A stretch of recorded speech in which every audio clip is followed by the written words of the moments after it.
ٹھیک ہے، اور کوئی کویشچن؟ جی السلام کویشچن۔ علیکم وعلیکم السلام۔ استاد، میرا سوال یہ ہے کہ جو روزہ ہے وہ صبر لاتا ہے، لیکن ہم یہی دیکھتے ہیں کہ جو رمضان میں نا لوگ زیادہ جھگڑتے ہیں ایک دوسرے سے۔ جی ہاں، ایک دوسرے سے بھی جھگڑتے ہیں، اور شوہر گھر میں پکوڑوں کی تلاش میں غصے میں ہوتا ہے، اور عورتیں سارا غصہ بچوں پہ اتار رہی ہوتی ہیں روزے کا۔ یہ بالکل آپ صحیح کہہ رہے ہیں۔ دیکھیں یہ دونوں چیزیں ہیں، روزہ جو ہے وہ تو صبر کی ایک تلقین کر رہا ہوتا ہے اور ایک صبر کا درس دے رہا ہوتا ہے، کیونکہ آپ کھانے سے، پینے سے اور نفسانی خواہشات کو، چاہے وہ جائز ہی کیوں نہ ہوں، طلوع فجر سے لے کر اور شام تک، غروب آفتاب تک اپنے نفس کو اس سے روکتے ہیں، ان خواہشات کو پورا نہیں کرتے ہیں۔ تو اس کا مطلب ہے کہ روزہ ہمارے لیے معاون ہوا کہ نہیں ہوا؟ کہ عام حالات میں تو روک ہی نہیں سکتے ہم، ہر وقت کچھ نہ کچھ چلتا رہتا ہے، اور کچھ نہ دو چھالیے کے پیکٹ منہ میں ڈال لیتے ہیں، کچھ نہ کچھ چلتا رہے گا۔ اسی طریقے سے پھر کھانا پینا اور پھر نفسانی خواہشات کی تکمیل، چاہے وہ مختلف انداز سے ہو، لیکن جب ہم روزہ رکھتے ہیں تو پھر ہم رکتے ہیں، تو اس کا مطلب یہ تو صبر کی تلقین کر رہا ہے۔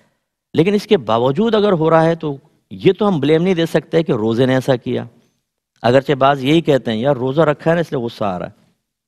بھائی روزے نے کہا تھا تمہیں غصہ کرو، روزہ تو نہیں کہہ رہا، روزہ تو تمہیں صبر کی تلقین کر رہا ہے۔ اب اس کا مطلب یہ ہوا کہ اس میں روزے کا قصور نہیں ہے، قصور ہمارا ہوتا ہے۔ اور اس میں سب سے بڑی جو چیز ہے وہ تعلیم شرع کا حاصل نہ کرنا ہے، وہ ریاضت کی طرف نہیں آنا ہے، وہ باطنی امور کی صفائی کی طرف توجہ نہیں کرنا ہے، وہ رمضان آنے سے پہلے اس کی تیاری مکمل نہ کرنا ہے۔ آپ کو جنگ پر جانا ہے، آپ ایسی میدان جنگ میں چلے جائیں گے، یہ کیا کریں گے؟ آپ کو باہر کے ملک جانا ہے، سفر کرنا ہے، کیا کریں گے؟ آپ کو حج پر جانا ہے، کیا کریں گے؟ لیکن ہر چیز میں پہلے سے تیاری شروع کرتا ہے آدمی، ایک ایک چیز پہ غور کرتا ہے۔ وہ رکھ لیا، وہ تو نہیں رہ گیا، بھائی وہ بڑی پریشانی ہوگی، پاسپورٹ دیکھ لو، ٹکٹ دیکھ لو، کیسے زبردست ذہن چل رہا ہوتا ہے۔ تو رمضان سے پہلے یہ کیوں نہیں کرتے کہ سوچیں کہ کس چیز سے میں اپنے روزے کو کامل و اکمل کر کے اللہ تبارک و تعالیٰ کی رضا حاصل کرنے میں کامیاب ہو جاؤں؟ کوئی تیاری نہیں کریں گے، روزوں میں داخل ہو جائیں گے اور اس کے بعد یہ خرابی پیدا ہوتی ہے۔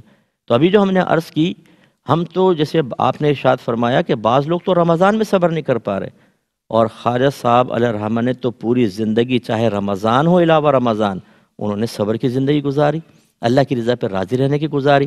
اس کا مطلب یہ ہے کہ رمضان سے پہلے پہلے ہمیں تیاری کرنی چاہیے، صبر کی، تحمل کی، خاص طور پہ اس وصف کے، چونکہ ہماری بات ہو رہی ہے کہ اس کی تیاری کا طریقہ یہ ہوگا کہ جو غسیلہ ہے وہ اپنے غصے پہ قابو پانا شروع کرے۔ اسی طرح چھوٹی چھوٹی چیزوں پہ اپنے آپ کو روکے، شکوے سے، لائٹ اچانک چلی گئی، ہم فوراً کہ الیکٹرک کو خوب تمغے دینا شروع کرتے ہیں، زبان بند کر لیں۔ چھوٹے بھائی نے گلاس توڑ دیا، کسی پہ غصہ آ گیا، روک لیں۔ مکھی مچھر آ گیا، ہم تو ٹارگٹ بنا کے کھڑے ہو جاتے ہیں۔ آپ ابھی بتاتا ہوں تجھے، میں 2 دفعہ مکھی بیٹھ جائے تو تیسری دفعہ اس کو شہید کیے بغیر ہمیں سکون نہیں ملتا۔ تو کرنے دیں مکھی کو، صبر کرتے رہیں، اڑائیں ضرور، مچھر کاٹ رہا تو اڑا دیں، لیکن اس کو مارے نہیں، ذرا اس سے صبر کا مقابلہ کرتے رہیں کہ چلو ٹھیک، تو کتنا صبر کروائے گا، کروا ذرا۔ تو پھر یہ کہ رمضان کے اندر آپ دیکھیں، یہ جو ظاہر بڑی معمولی سی ریاضت ہے، لیکن رمضان کے اندر نفس کو روکنا آسان ہو جائے گا۔ تو بہرحال یہ غلط کرتے ہیں جو کرتے ہیں، ان کو پہلے سے تیاری کرنی چاہیے۔